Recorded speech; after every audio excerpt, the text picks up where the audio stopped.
जंग के लिए तैयार ईरान, सीधा अपडेट आपके सामने। ये रहा गलीबाफ का विजुअल, जिसमें ईरान के जो गलीबाफ हैं यानी जो पार्लियामेंट स्पीकर हैं, उन्होंने धमकी दी। उन्होंने कहा कि अमेरिका अगर MOU यानी एग्रीमेंट का पालन नहीं करता है तो हम जंग के लिए तैयार हैं। बहुत सीधी सीधी ईरान ने बात की है, लेकिन ये तो बेवकूफ़ों वाली बात हो गई। कैसे? अरे जब आपको पता था ईरान से ज़्यादा अमेरिका के कैरेक्टर को कोई नहीं समझता, इसके बावजूद आप डील कर रहे हो। आपने सोचा डील कर लेंगे तो अमेरिका रुक जाएगा, अमेरिका नहीं रुका, और आपने ही बोला बाद में कि हमें अमेरिका पर भरोसा नहीं है।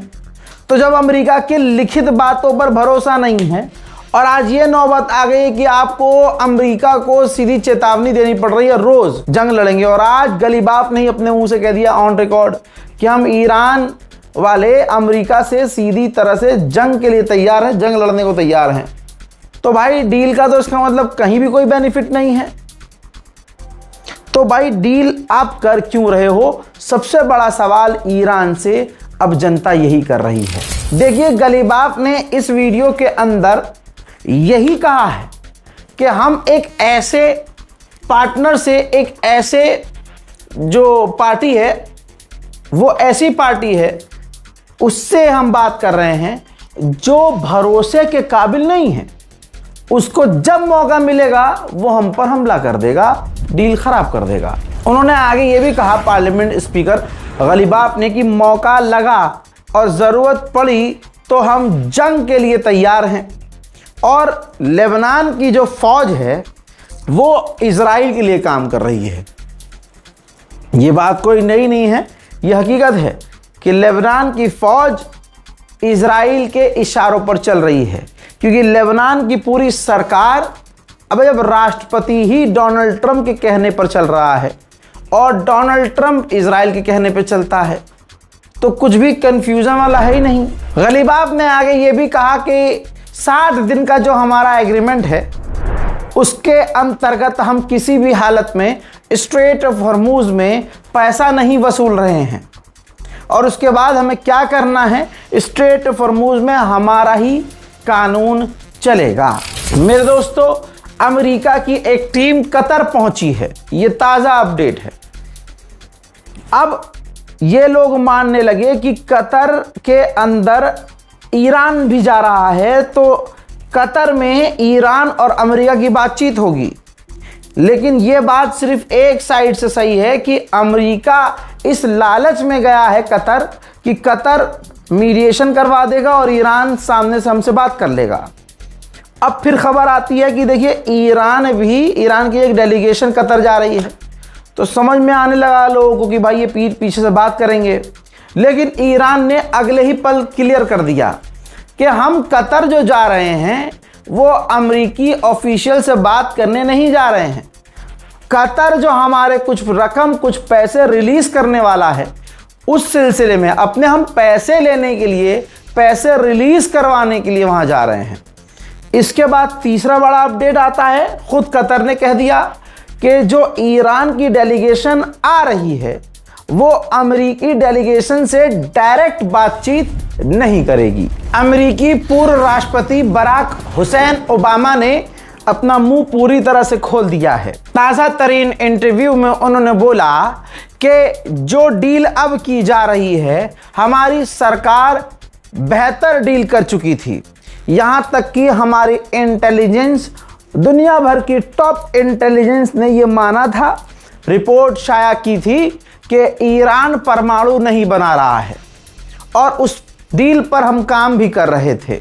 फिर उसके बाद अगली सरकार यानी डोनाल्ड ट्रंप की सरकार आती है और अपने आप उस डील से बाहर निकल के डील खराब कर देती है, और उसके बाद हम एक ऐसी जंग में फंसते हैं जिसमें हमारे बिलियंस ऑफ बिलियंस डॉलर खर्च होते हैं, जैसा कि आपने देखा।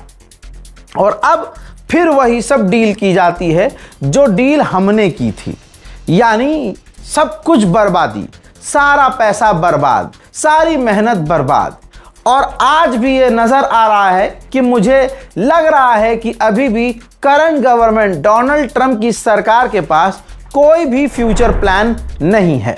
इजराइल ने नोटिफाई किया है कि हमने आयरन डोम को और ताकतवर कर दिया है, अपडेट कर दिया है, लेकिन इंशाअल्लाह जैसे ये दुनिया में अमेरिका और इजराइल का हथियारों का जो फर्जी भरम एक अकेले ईरान ने तोड़ा है, ये कितने भी आयरन डोम को मजबूत कर लें, उधर ईरान के भी तो हथियार मजबूत हो रहे हैं लाला, सिर्फ तुम्हारा आयरन डोम थोड़ी।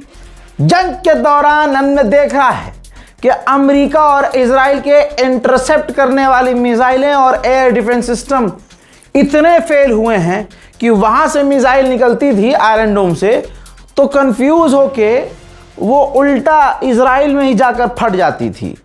वो तमाम वीडियोस आपने देखी है ना। अल्लाह बहुत बड़ा है। उधर IRGC के ऑफिशियल ने फिर से बयान दिया है कि हमें अमेरिका पर भरोसा नहीं है और हमारी फिंगर ट्रिगर पर है। अमेरिकी सेंटॉम कमांड कभी सैटेलाइट इमेज जारी कर रहे हैं, कभी अपने फाइटर जेट की इमेज जारी कर रहे हैं और आज इन्होंने अपने फौजियों की ट्रेनिंग की तस्वीर जारी की है और बतलाया है कि मिडिल ईस्ट में हमारी फौज ट्रेनिंग ले रही है। यानी ऐसा लग रहा है कि एक हारा हुआ इंसान तस्वीरों से अपनी जीत दिखाने की कोशिश कर रहा है। उधर ईरान भी पीछे नहीं है। ईरान का हर तीसरा ऑफिशियल कह ही रहा है कि हम अमेरिका से जंग के लिए तैयार हैं। इजराइल के अंदर ही एक 20 साल के अमेरिकी नागरिक को इजराइल ने गिरफ्तार किया है इस इल्जाम में कि ये 20 साल का अमेरिकी लड़का इजराइल में रहकर ईरान के लिए जासूसी कर रहा था। मेरे दोस्तों, ईरान की गवर्नमेंट ऑफिशियल ने कहा है कि अमेरिका को स्ट्रेट ऑफ हॉर्मुज पर किए गए तमाम एग्रीमेंट्स को मानना होगा और स्ट्रेट ऑफ हॉर्मुज के मामले में किसी तीसरे देश को बोलने की जरूरत नहीं है। यानी ईरान ने फ्रांस को ये क्लियर, क्योंकि फ्रांस बहुत उछल रहा था ये इधर इसके लिए, अरे स्ट्रेट ऑफ हॉर्मुज के लिए फ्रांस बहुत बोल रहा था, ज्ञान दिए जा रहा था, तो ईरान ने बिल्कुल क्लियर कह दिया है कि तीसरे देश को स्ट्रेट ऑफ हॉर्मुज पर बोलने की कोई ज़रूरत नहीं, इंटरफेयर करने की ज़रूरत नहीं है। उधर ईरान शुरू से कुर्द के लड़ाकों के पीछे पड़ा हुआ है, मार रहा है। लोग ये भी कहने लगे थे यार, जब कुर्द कह रहे हैं कि भाई हम नहीं लड़ना चाहते, हम पीछे हट रहे हैं, हम नहीं लड़ेंगे, हम नहीं लड़ेंगे, नहीं लड़ेंगे, नहीं लड़ेंगे, मैदान छोड़कर अपने पुरखों की तरह वो भाग गए थे, तो ईरान ढूंढ ढूंढ के क्यों मार रहा है? देखिए, ईरान बेवकूफ़ पट दिमाग बिल्कुल नहीं है। ईरान को पता था इनका कैरेक्टर क्या है, मौका पाते ही ये आएंगे और मारेंगे हमें। वही हुआ। ईरान के कुर्दिस्तान के इलाके में, बॉर्डर के इलाके पर कुर्द के आतंकवादियों ने ईरान में घुसपैठ करके बॉम्ब ब्लास्ट किया, हमला किया, जिसमें ईरान के 2 फौजी मारे गए। तो इसका मतलब ईरान सही मार रहा है इन लोगों को। अमेरिकी उपराष्ट्रपति JD वेंस ने कहा है कि हमें भाई गारंटी चाहिए ईरान से कि ईरान परमाणु नहीं बना रहा है, हमें वेरिफिकेशन भी चाहिए, यानी IAEA जाकर चेक करे कि ईरान अपने किसी भी क्षेत्र में परमाणु नहीं बना रहा है, यूरेनियम का एनरिचमेंट नहीं कर रहा है। आगे इन्होंने ये भी कह दिया, आदत से मजबूर, शराफत से आदमी कहाँ मानता है। अब इसने JD वेंस ने ये भी कह दिया कि डोनाल्ड ट्रंप ईरान पर बमबारी करने को तैयार हैं। अगर बमबारी करने से हमें अपना ऑब्जेक्टिव पूरा होता है, अपना मकसद हमारा पूरा होता है, तो भैया हम बमबारी करने को तैयार हैं। ट्रंप बमबारी करने को तैयार है। ट्रंप ने तो बमबारी कर ही दी, ईरान के सुप्रीम लीडर को शहीद कर दिया तुम लोगों ने, और उसके बाद सारी दुनिया झेल रही है और दुनिया भर में जो नुकसान हुआ है उसका लिखित में तुम हिसाब भी नहीं रख सकते। और अगर ट्रंप की सोच सही है तो ट्रंप तो यही सोच रहा था कि सुप्रीम लीडर को मारूंगा, 2 दिन में जंग जीत जाऊंगा, लेकिन पूरी दुनिया के एल लग गए। तो एक बार फिर से दोबारा तुम कोशिश करके देख लो। हजरात लीजिए, दिल ऐसे दर्द कर रहा है इस तस्वीर को देख के कि बयान नहीं किया जा सकता। फुल स्क्रीन पर दिखा रहा हूं, देख लीजिए, ज़ियारत कर लीजिए।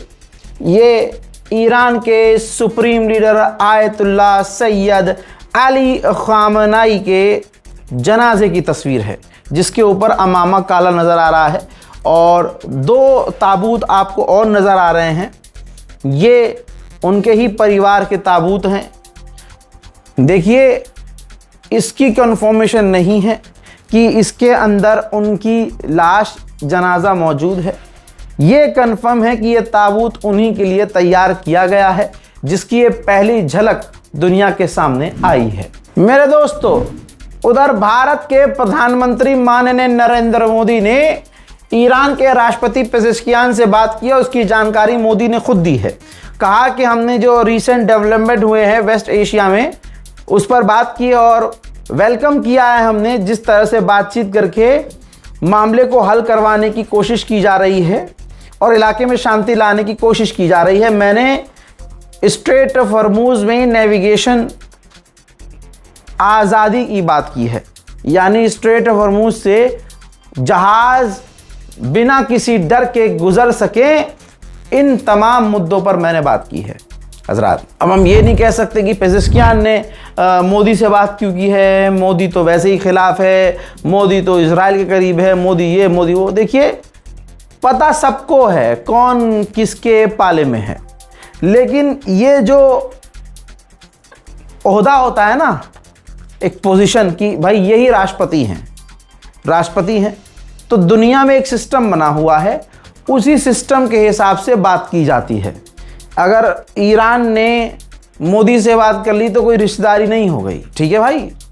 तो बहरहाल ईरान को थोड़ा सख्त रहना चाहिए अपने दुश्मनों के साथ और दुश्मन के साथियों के साथ। ये तमाम ईरान के चाहने वाले मानते हैं, बट ईरान की शायद भाई वो भी अपना देश चला रहे हैं, उनके सिस्टम में क्या चल रहा है हमें क्या पता, उनकी आगे की क्या रणनीति है हमें क्या पता। बहरहाल फ़िलहाल के इस अपडेट में इतना ही। अभी और भी खबरें आनी हैं।